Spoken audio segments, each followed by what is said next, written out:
Hoy vamos a hablar de la espondilitis anquilosante.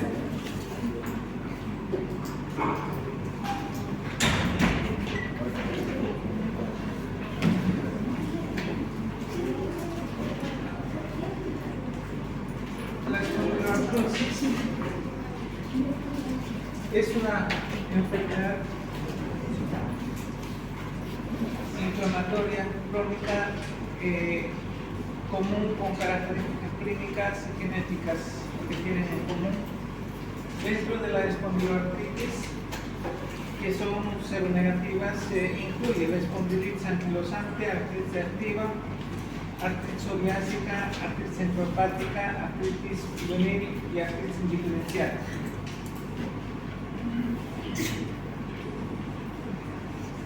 La primera espondiloartritis anquilosante, que nos falta avanzar de esto, es un trastorno inflamatorio crónico de causa desconocida, cuya afectación inflamatoria, la inflamación crónica, va a ser el esqueleto axial y la articulación sacroiliaca, la columna dorso-lumbar baja y la región glútea, ¿no? Por eso hablamos de articulación sacroiliaca y esqueleto axial. Pero muy aparte de afectar la articulación sacroiliaca y axial de la columna lumbar, también puede afectar articulaciones periféricas y estructuras extraarticulares, también va a incluir. Pero su principal manifestación en esta patología espondilitis anquilosante debe ubicarse en lo que es en la columna lumbar y también en la articulación sacroiliaca. Esta enfermedad puede comenzar en los decenios entre segundo y tercer década de la vida, decenio. Más que todo va a ser al finalizar, ¿no?, la adolescencia, lo que está comenzando la juventud a los 23 años aproximadamente, en esa edad. Y muy poco frecuente va a ser encima de 40, y menos de 40 ya menos frecuente, ya la frecuencia va a bajar hasta los 40. Entonces, alrededor de 23 años, entre lo que es 20 y 30, va a ser mucho más prevalente. Y además esta enfermedad de espondilitis anquilosante afecta más que todo a los varones en relación a las mujeres. Por tanto, la espondilitis anquilosante, hablamos de un trastorno inflamatorio crónico de causa desconocida. De inflamación crónica afecta el esqueleto axial y la articulación sacroiliaca. Causa desconocida, axial, la lumbar y la sacroiliaca, pero también articulaciones periféricas y extraarticulares pueden tener. Alrededor de los 23 años se va a manifestarse, y mucho más se va a dar en los varones, 2 a 3 veces más en relación a las mujeres. La espondilitis anquilosante muestra estrecha relación con la histocompatibilidad HLA-B27. En estadounidenses la prevalencia de este antígeno es 7%, y de los espondiloartritis que presentan, la prevalencia va a ser de 90%, que son positivos con HLA. En encuestas realizadas en poblaciones espondiloartritis en una serie con adultos que heredan un HLA, en tanto que la prevalencia es de 10 a 30 en parientes adultos de primer grado.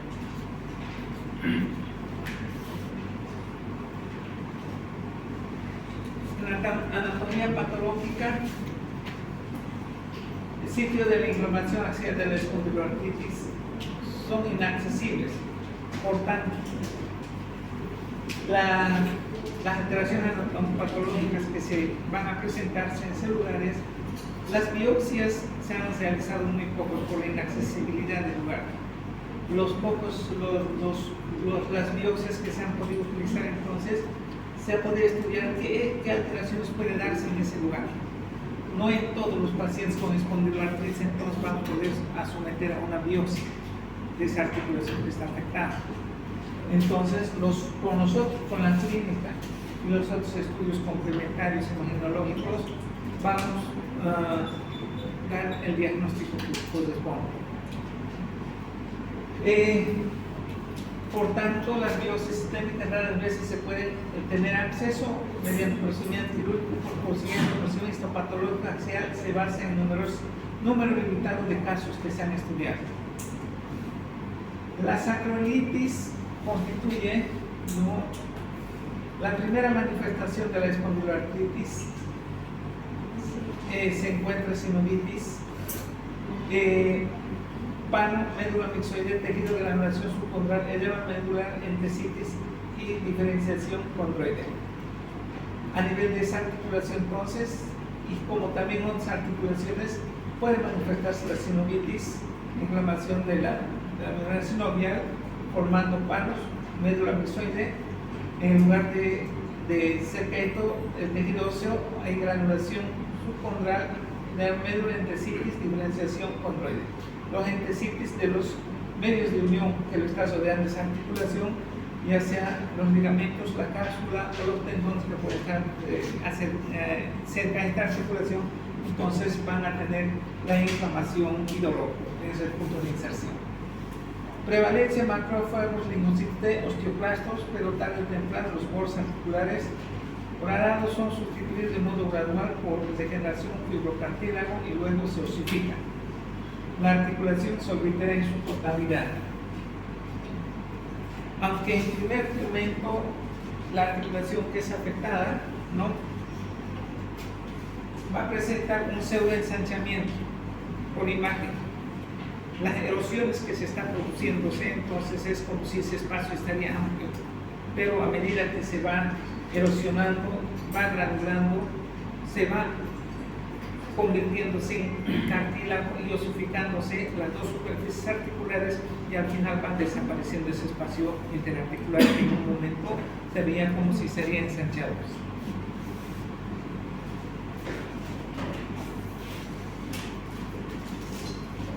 La columna vertebral. La lesión inicial consiste en aparición del tejido de granulación de carácter inflamatorio en la unión del disco intervertebral, que tiene un anillo fibroso a nivel de su periferia cuando está en contacto con el tejido óseo.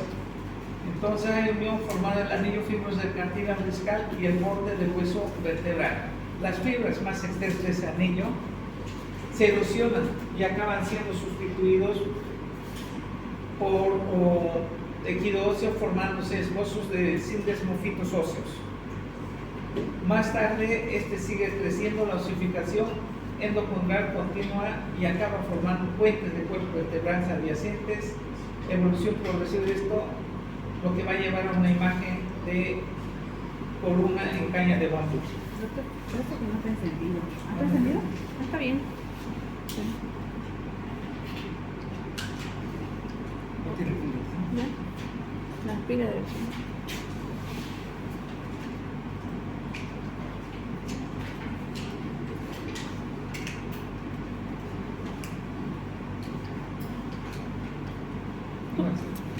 Bueno, entonces esa alteración va a haber a nivel de la columna vertebral. Si estamos hablando de una anquilosis, es donde se va osificándose la articulación de la lesión donde está ocurriendo. En este caso, a nivel de la columna vertebral, los discos intervertebrales, su anillo fibroso de este disco va erosionándose, tejido de granulación de la parte ósea también que va desarrollando, entonces se va convirtiéndose en sin desmofitos, osificándose, y en sí las dos superficies se van osificando. Entonces, ¿cómo sería en esta enfermedad los movimientos de esas articulaciones? Van disminuyendo. Eso va a ser entonces la característica que va a tener estos, se van anquilosándose, se van osificándose esas articulaciones. La columna vertebral, por tanto, se va a verse por esa clasificación que se va dando columna en caña de bambú. Otras lesiones en la misma columna: la erosión de los cuerpos vertebrales, bordes del disco, aspecto cuadrangular, las vértebras, la inflamación, destrucción, borde osificado del disco. Con frecuencia hay artritis inflamatoria de articulación interapofisiarias con erosión de cartílago en pano sinovial y posteriormente se anquilosa también. En el transcurso de la evolución de la enfermedad disminuye la densidad mineral ósea de la columna vertebral del fémur proximal.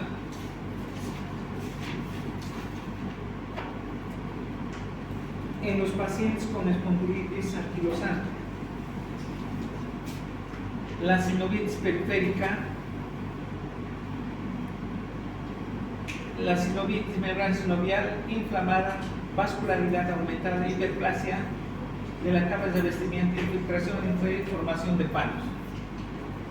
El cartílago de superficie se va erosionándose, erosiones cartilaginosas centrales causadas por proliferación de tejido, granulación subcontral, la inflamación de entes fibrocartilaginosa, todos los ligamentos, la cápsula articular que va rodeando, se va inflamando. La lesión característica espondilitis anquilosante y en otros espondilitis, no tanto en sitios axiales como periféricos. En tesis acompaña de edema notable, médula ósea adyacente y a menudo caracteriza la lesión erosiva, que tarde o temprano experimenta osificación. Los puntos donde se van a insertarse los ligamentos, tendones, aparte de inflamarse, puntos dolorosos, con el tiempo se van osificando también. Se cree que la patología de espondilitis anquilosante es regulada por el sistema inmunitario, pero no hay pruebas directas de la autoinmunidad. Por tanto, aquí no vamos a encontrar anticuerpos, por decir, para diagnóstico como de patologías autoinmunitarias. Tampoco se conoce el sitio primario donde se empieza la enfermedad. En conceptos unificadores que el proceso espondilitis anquilosante comienza en sitios donde cartílago articular, ligamentos y otras estructuras se adhieren al hueso.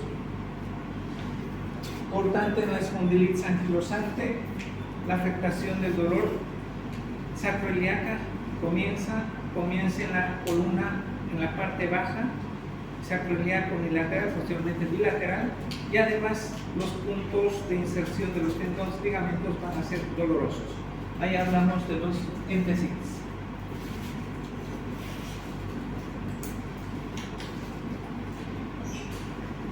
La respuesta formidable de la enfermedad del bloqueo terapéutico, factor necrostumoral, indica que estas citocinas desempeñan una función central en la inmunopatología de espondilitis anquilosante. También encontramos acá linfocitos de colaboradores. La articulación sacroiliaca inflamada se infiltran linfocitos de CD4, CD8 y macrófagos.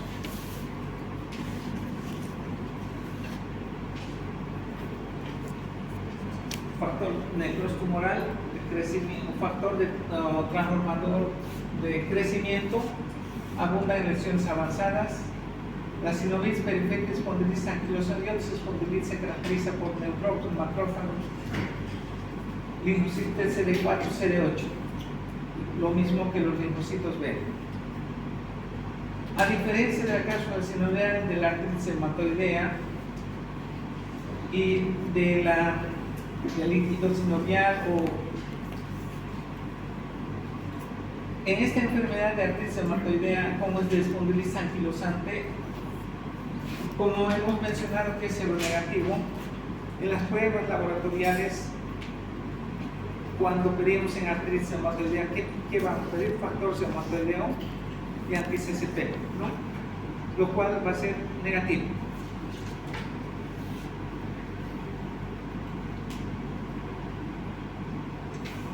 Tampoco se identifica acontecimientos específicos, sustancias exógenas que desencadenan esta enfermedad. Aunque sean características que se superponen a artritis reactiva, enfermedades intestinales inflamatorias, sugiere que quizás participan diversas bacterias intestinales. Recientemente se ha recalcado el estímulo de la inmunidad innata por microlesiones en la enteritis.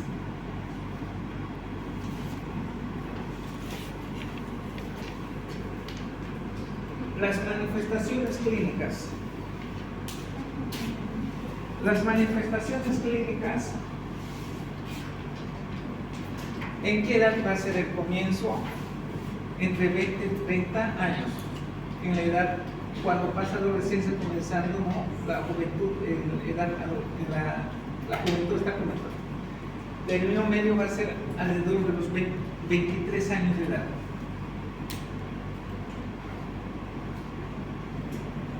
5% de pacientes, los síntomas comienzan pasados los 40 años de vida. Muy poco ya.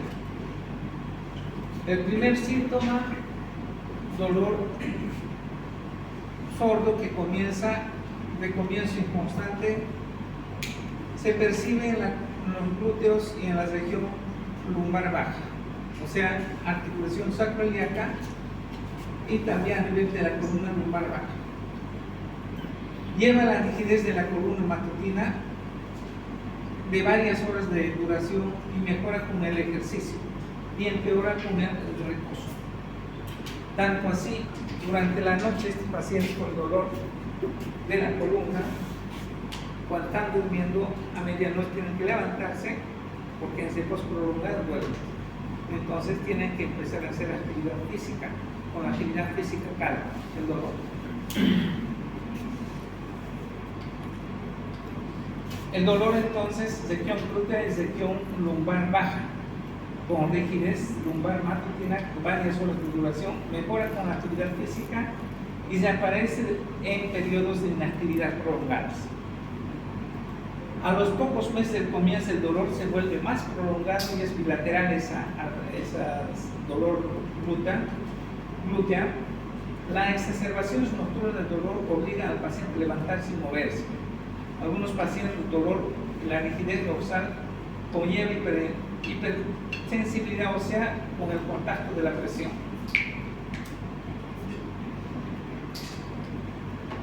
Esa es la manifestación principal que va a tener entre los pacientes espondilitis anquilosante. Dolor en la región glútea, en la articulación sacroiliaca. Dolor en la columna lumbar, la rigidez de la columna. Característica de que con reposo aumenta el dolor, entonces con actividad física va a aliviar el dolor.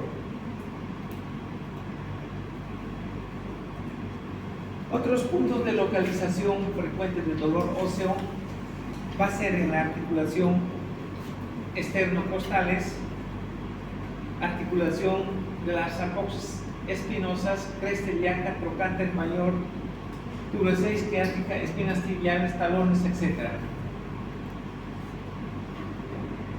Esos puntos también va a haber dolorosos, articulaciones esternocostal, articulación costovertebral, es lo mismo, las apófisis espinosas, crestas ilíacas, trocánter mayor, ambos fémures, tuberosidad isquiática, espinas tibiales y en los talones. Entre 25 y 35 de los pacientes padecen artritis en caderas y hombros. 30% de los enfermos padecen artritis en articulaciones periféricas, aparte de las caderas y hombros, casi siempre asimétricos. Dolor y la rigidez cervical por presión de la columna cervical son síntomas relativamente tardíos.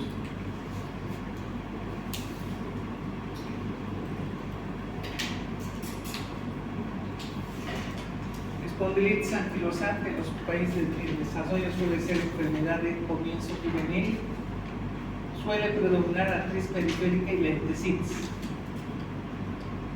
Al principio los signos de progresión física reflejan existente trastorno inflamatorio.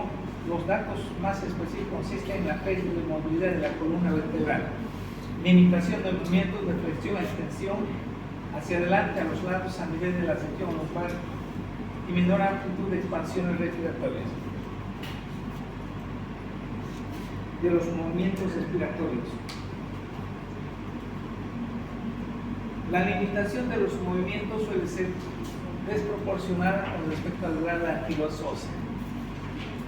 dolor de articulación sacroiliaca puede desencadenar al ejercer presión directa sobre la maniobra de distensión articular. Además suele haber hipersensibilidad con la palpación de las zonas con accesibilidad, o sea, síntomas, espasmos de los músculos paraespinales. En la columna vertebral, para ver la disminución de los movimientos de la articulación, la prueba modificada de Schober es una medida útil de la flexión de la columna lumbar. Entonces aquí se va a ubicar la articulación lumbosacra, se traza una línea entre lo que es la espina ilíaca transpositoria de un lado hacia el otro lado, y por encima de esa línea que se traza a 10 centímetros otra línea se va haciendo un límite posterior, no 10 centímetros de distancia, la segunda línea. Luego el paciente se hace inclinar hacia adelante, se mide la distancia entre ambas marcas. Esa distancia debe aumentar mayor a 5 centímetros de esas marcas. Si es menos a 5 centímetros, entonces esa prueba de la movilidad de la columna lumbar, en esta prueba sería positivo. Entre los dos puntos de marca tendría que ser mayor a 5 centímetros. Si es menos de 5 centímetros, o sea, 4 centímetros, 3 centímetros, entonces la prueba es positiva. Esa prueba modificada de Schober. Y otra,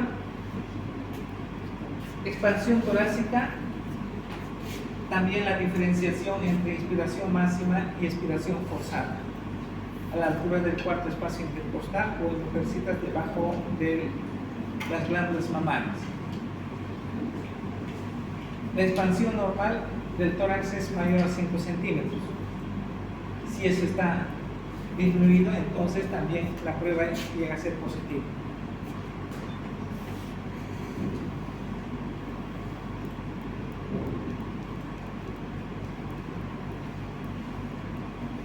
La evolución de la enfermedad variable y va desde rigidez leve con radiografías normales hasta la columna vertebral completamente fusionada por artritis bilateral de cadera y artritis periférica pronunciada en manifestaciones extraarticulares.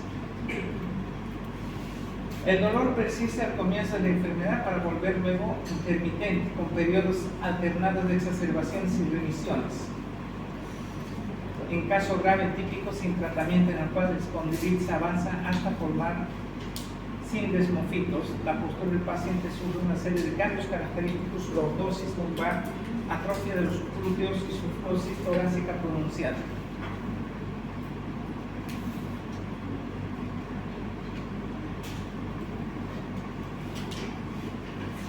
En ocasiones la columna se curva en sentido anterograda o aparecen contracturas de flexión, aparecen bonos de la cadera que son compensados por la flexión de las rodillas. La evolución de la enfermedad puede estimar clínicamente por disminución de la estatura, la limitación de expansión torácica y la flexión raquídea y la distancia del piso y la pared. No hay consenso en cuanto a los factores que pronostican el avance de la enfermedad y resultados funcionales.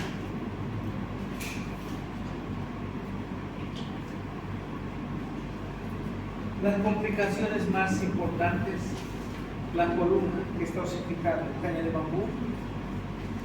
La enfermedad raquídea es de la fractura de las vértebras, puede darse. Incluso con un traumatismo menor en la columna osteoporótica rígida, la parte baja del cuerpo cervical es la afectada con más frecuencia. Estas fracturas suelen estar desplazadas y ocasionar lesiones de la médula.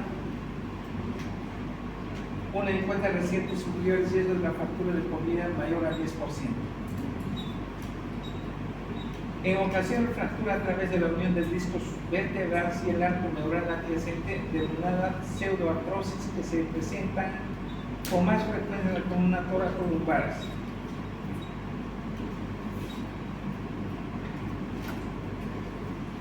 Entre lo que son las manifestaciones extraarticulares,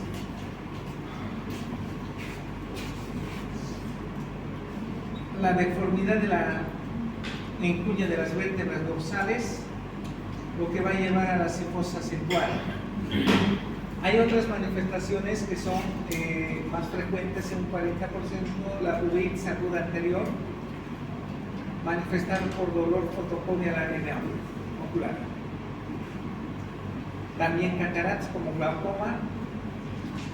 Y otra manifestación es en 60% enfermos padecen inflamación del colon y del hígado.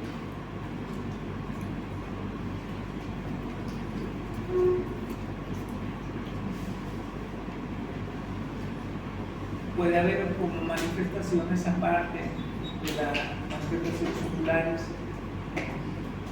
de la manifestación inflamatoria del colon, hígado, insuficiencia aórtica, que produce síntomas de insuficiencia cardíaca congestiva, bloqueo cardíaco del tercer grado puede aparecer en forma independiente o aunada a insuficiencias aórticas.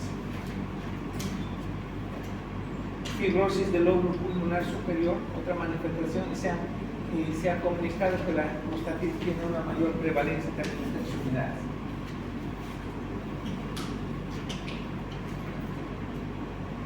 Entonces, las manifestaciones principales de la espondilitis anquilosante, ¿dónde se encuentra? ¿El dolor dónde es? Región glútea y lumbar, en ese lugar. En menores de 40 años, principalmente de comienzo al inicio de los 20 años, 23 años de edad, a esa edad va a ser, ¿no? Y la característica del dolor va a ser ¿cómo? Sordo. ¿Cómo es ese dolor? ¿Cuándo aumenta? ¿Cuándo calma el dolor? El reposo aumenta y la actividad física disminuye. Entonces, desobligas frente al dolor a hacer actividad física de su paciente. Y eso hasta medianoche puede levantarse con esa manifestación, ¿no? Por otra parte, puede haber también otros puntos articulares en frecuencia a nivel external, articulación condroesternal, ¿no? Otra articulación de las costillas con las vértebras, otros también sacroiliac que ya mencionamos, trocánter mayor, sínfisis, ¿no? A nivel de las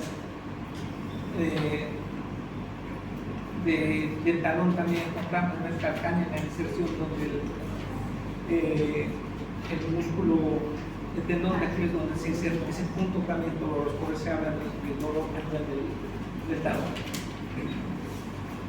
Bueno, la característica de la columna vertebral va perdiendo su función de motilidad. Y otra característica es por las dolor de las articulaciones y las osificaciones que se va dándose con el esternón, las costillas, otro también de las apostransversas con las vértebras y los cuerpos vertebrales con las costillas, perdón, apostransversas de las vértebras con las costillas. También entonces disminución de los movimientos respiratorios, inspiración, expiración, disminución. Con esas dos pruebas entonces será positivo de esto, ¿no? Ahora, datos laboratoriales. No existen datos laboratoriales específicos de espondilitis anquilosante. BCG alterado, PCR alterado. Ocasiones puede haber anemia, elevación de la fosfatasa alcalina también. Y las pruebas anti-CCP, factor reumatoideo y también anticuerpos antinucleares, estos van a ser negativos. En el líquido sinovial hablamos de una artritis, es una inflamación. La celularidad, ¿cómo estaría en esta artritis? Menos de 2000, de 2000 a 50,000, mayor a 50,000, ¿cuántos sería? El líquido sinovial. Menos de 2000, de 2000 a 50,000 o mayor a 50,000. Eso va a ser en artrosis. En procesos inflamatorios, es un proceso inflamatorio, ¿no? Crónico, ¿sí? Sería de 2000 a 50. Cuando ya pasamos encima de este 100.000 arriba, eso sería sepsis, ¿no? Sepsis.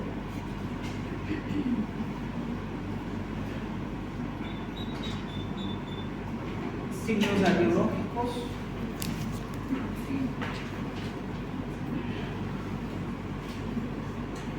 La primera alteración de la articulación sacroiliaca que pone manifiesta la radiografía simple, la modosidad del borde cortical del hueso subcondral, seguido de erosiones y esclerosis. ¿No? Las superficies articulares, hay modosidad, hay erosiones, hay esclerosis.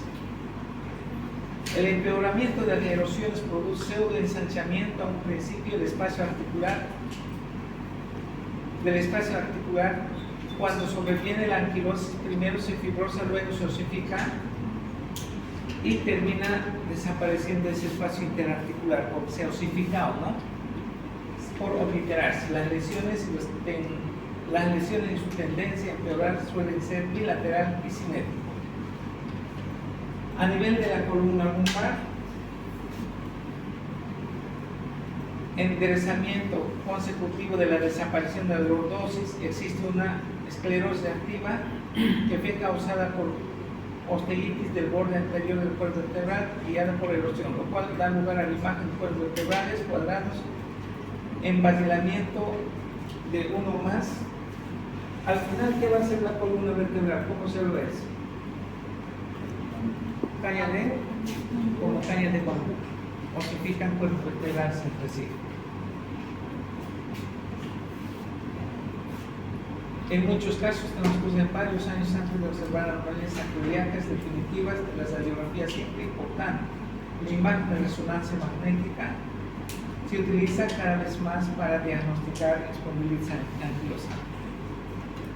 El mejor método para observar sacroilitis activa es resonancia magnética dinámica con saturación de grasa, ya sea con secuencia, ¿no? Pues tubo ponderable T2 o con recuperación inversión de. Bueno, entonces, entre lo que es la radiografía, otra alternativa es a través de la resonancia magnética, de la articulación que estamos estudiando. Es importante documentar el diagnóstico de espondilitis anquilosante en la fase temprana antes de que aparezcan las deformidades irreversibles. Esta meta se plantea un reto por varias razones. Una manifestación va a ser una dorsalgia, es muy común, pero en espondilitis anquilosante es mucho menos frecuente. Un diagnóstico presuntivo incipiente a menudo se basa en la información clínica y requiere experiencias considerables. Los individuos jóvenes con espondilitis anquilosante incipiente a menudo se muestran renuentes en busca de asistencia médica. En 84 se utiliza de manera amplia y se basa en la presencia de sacroilitis, radiografía definitiva, pero son muy pocos sensibles en los casos incipientes leves.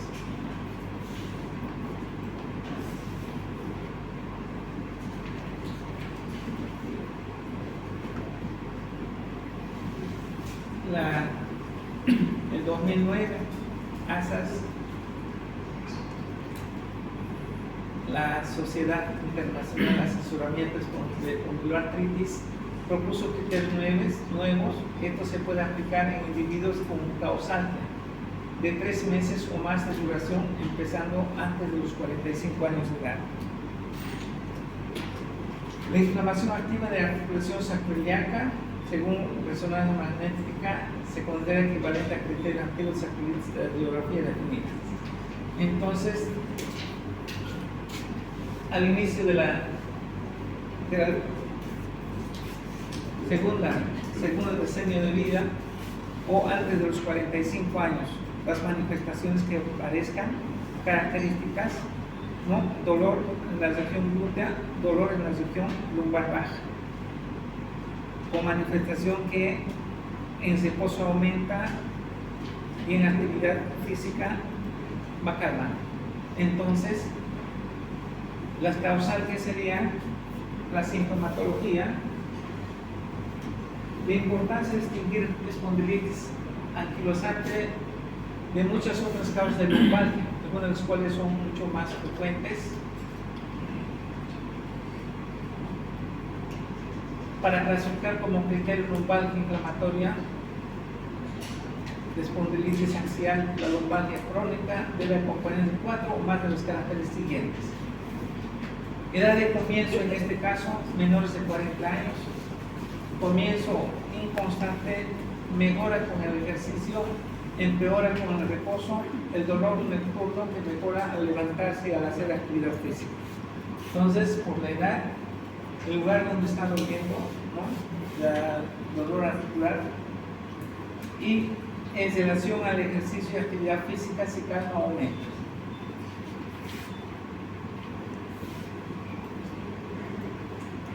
La causa más frecuente de la causalgia de espondilitis anquilosante son sobre todo mecánicas degenerativas en lugar de principalmente inflamatorias, no tiende a mostrar una aglomeración de estas características. Asimismo, es necesario distinguir espondilitis anquilosante, causas metabólicas infecciosas malignas de los ángeles.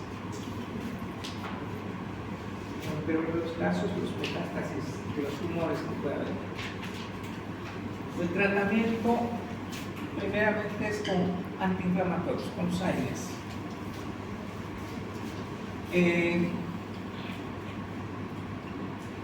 Los AINES reducen el dolor y la hipersensibilidad, incrementan la movilidad en muchos pacientes con espondilitis anquilosante. Se demostró el tratamiento diario de AINES reduce la velocidad del deterioro en las radiografías. Sin embargo, muchos enfermos con espondilitis siguen con síntomas y generan deformidades pese al tratamiento con AINES.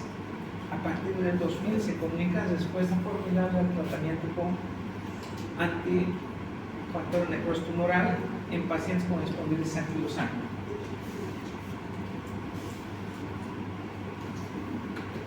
En estos casos, el tratamiento no es con etanercept, adalimumab, golimumab, infliximab también. Los pacientes con padecimientos crónicos, incluso algunos con anquilosis laqueria completa, han demostrado una mejoría notable tanto en indicadores objetivos como en los subjetivos de la actividad de la enfermedad.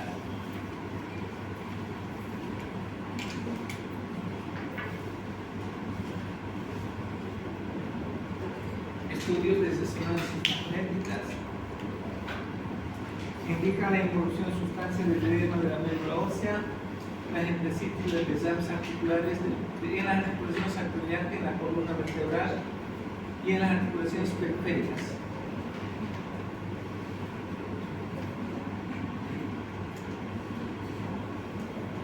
Se ha demostrado que el terapéutico con antifactor necrosis tumoral no previene la formación de los simples grafitos, pero aún se desconoce la importancia clínica práctica de este fenómeno. La administración de infliximab es endovenosa, de 3 a 5 miligramos de kilopeso, la primera, luego se va definiendo 2 semanas más tarde, luego a los 6, posteriormente cada 6 meses se va haciendo. Y la otra, la administración subcutánea de etanercept 50 miligramos cada 2 semanas. Golimumab se administra de inyección también subcutánea 50 a 100 miligramos cada 4 semanas. Ese tratamiento de estos medicamentos puede llevar a efectos colaterales como infecciones importantes que incluyen tuberculosis diseminadas, alteraciones hematológicas como pancitopenia, padecimiento de desmovilizantes, exacerbación de insuficiencias cardíacas, reacciones de hipersensibilidad y hepatopatías graves.